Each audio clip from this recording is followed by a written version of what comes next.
ইয়া ফিটের বস্তা কখন আছেন গরম ঘরের মধ্যে পরে ফিটের মধ্যে পিঠের বস্তাতে এরা না করতো না, এখন ছোট মানুষ না বুঝে উপরে উঠছে তখন না নিষেধ করতো না।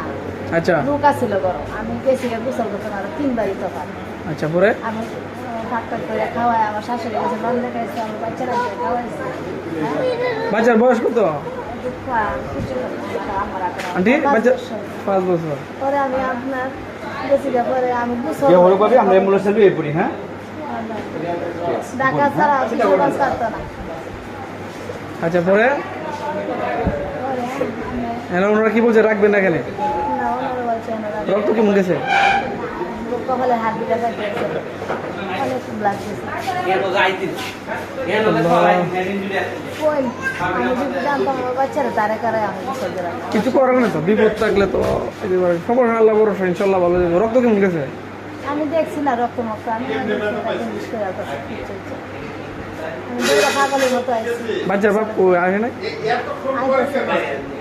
আইতাছে। মানে এটা তো ঠিক আছে। 3-4 ঘন্টা হয়ে গেছে মনে আর হয়। বেশি না।